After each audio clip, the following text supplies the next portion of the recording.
Social media influencer Christina and her millionaire husband have had 21 babies via surrogacy in Georgia. Hi guys, welcome back to another React. So today we're going to be talking about surrogacy in Georgia.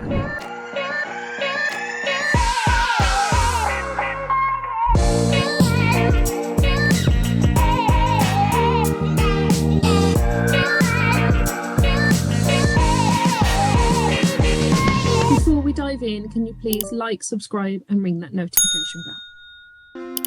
On the doorstep of Russia, Georgia isn't your typical destination for Australian tourists, but it's become a hotspot for couples wanting to become parents. In a month, we're doing around 70 embryo transfers. It's one of the few countries where it's legal to pay someone to give birth to your child. This is the most important moment. An Australian couple's embryo is being transferred to this surrogate. It's done. Little babies inside. Demand in Georgia has surged since the war in Ukraine decimated its surrogacy industry. More than 1,000 children were born via surrogacy in Georgia last year. We don't have so many Georgian surrogate mothers to be enough for the demand, so there are many people coming from Philippines, Kazakhstan. Single mum Razil is here from the Philippines after seeing a surrogacy post on Facebook. She carried 2-day-old Daniel, but she's not allowed to hold him to prevent a bond forming. Why did you feel like you needed to do this?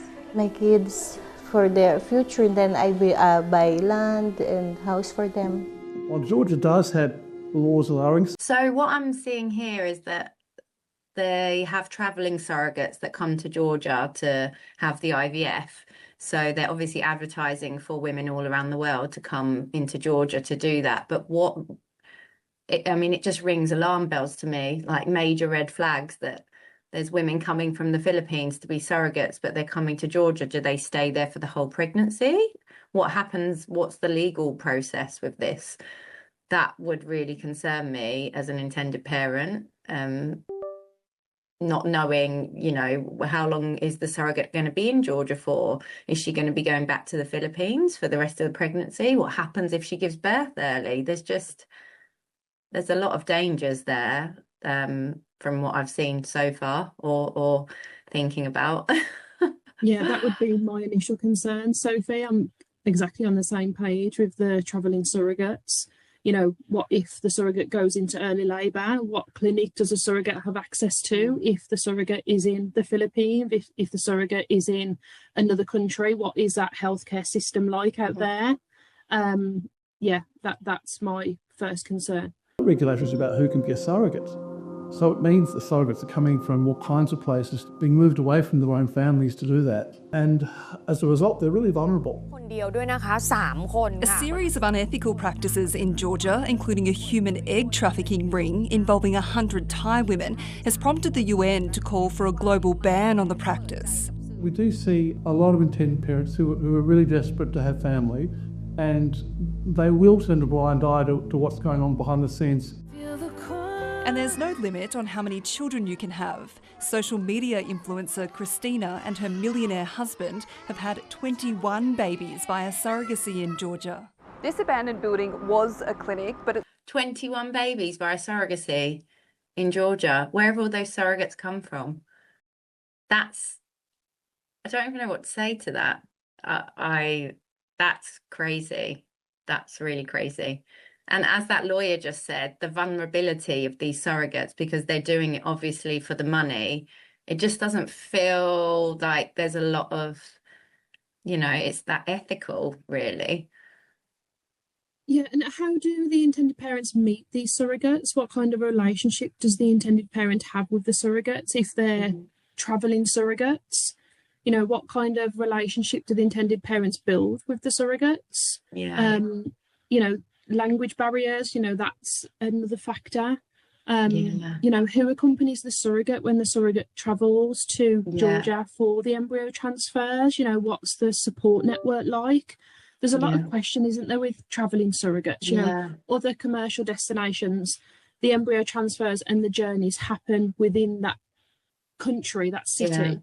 Whereas with the Georgian pathway, yes, it's legal, surrogacy is legal in Georgia, But with the travelling element on it, that poses a lot of risk to me. Yeah. And also, as the lawyer said, you know, unfortunately, intended parents do get so desperate to start a family that, and if this is one of their only options financially, then they're going to potentially not be making the right judgment, you know, on the legal or ethical side of things because of the desperation, which you can understand to an extent, but you know, that's not future-proofing the journey, is it? That could really bring them quite a lot of, you know, trauma and heartache further down the line, really. Yeah. And like I said before, if the birth doesn't happen in Georgia and it happens in the country, the city, the place where the surrogate lives, what is that healthcare system like where that baby's being born? And if it's not legal in that place where the baby's being born, how does then the baby come back over to Georgia? What does that legality look like? I'm guessing that adds a whole, you know, range of complexity to the journey. Yeah. It's scary, isn't it, when you add that travelling surrogate element onto already emotional journey. So, you know, I understand intended parents would do their research and understand all of the elements, you know, and the risks around surrogacy in Georgia. But to me, there's just a lot of red flags. Yeah. Weeks ago for stealing money meant for surrogates. Local media has uncovered the agency left newborns in hospital for months unclaimed, switched egg donors, and one surrogate was forced to get an abortion after the intended parents walked away. In deeply conservative Georgia, surrogacy doesn't have everyone's blessing. After opposition from the powerful Orthodox Church, Georgia tried to ban the practice for foreigners. This is exploitation of women. But for Melbourne mum Liz, choosing surrogacy in Georgia turned out to be the best decision of her life. She was one of the first Australians to take that path after a 13-year struggle with infertility. Literally tried every treatment possible. Now she knows of around 400 Australians who followed. We felt like we weren't a number there for the very first time. The girls are the best thing. I wish we had have had them earlier. And for the many Georgians living in poverty, surrogacy can offer a way out, paying 3 times the average wage. 24-year-old Salome will use the $40,000 she earns carrying a baby to raise her own son. For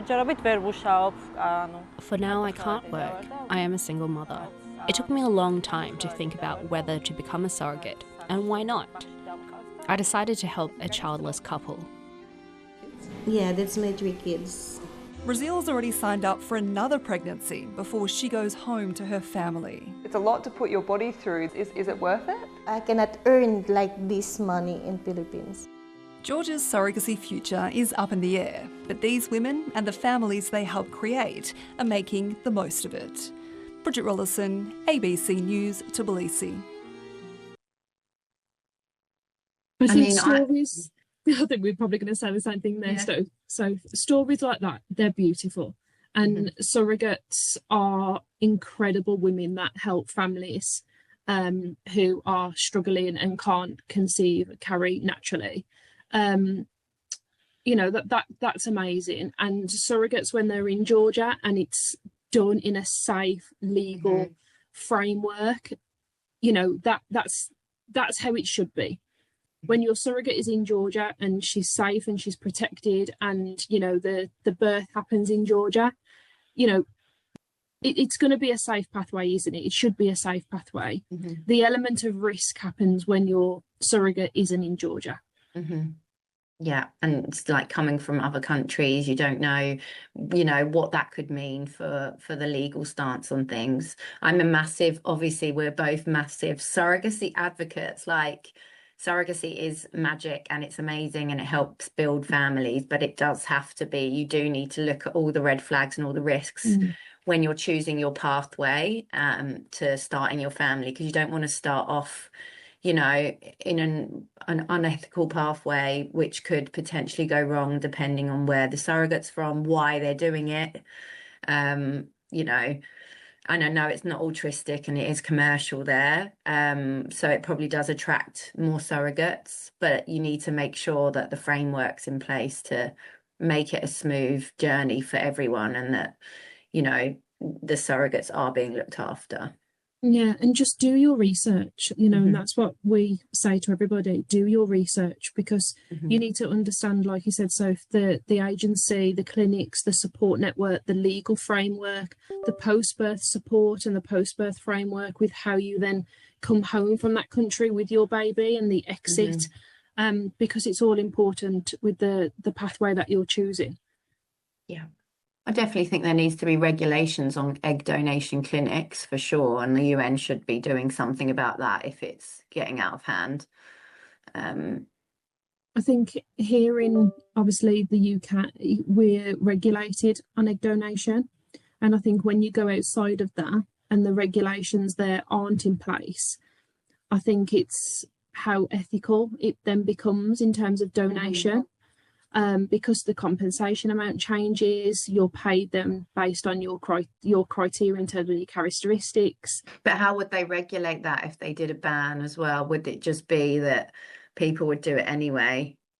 Like, as in on like a little bit on the black market type thing, and actually would that be more dangerous? So I don't think you can ever control it, even if you ban egg donation in countries like Georgia. I think that there will still be a way of people donating. I don't think you could ever stop it completely because it's not regulated. Nobody controls it. People will just find alternative routes to donate.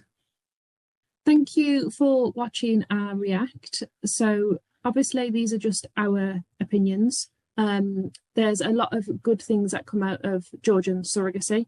And obviously there is also illegal things that happen there. If you've got any comments, please drop them below. Please keep them kind and respectful. Please also don't forget to like, subscribe and ring that notification bell, and we'll see you in the next one. Is that okay?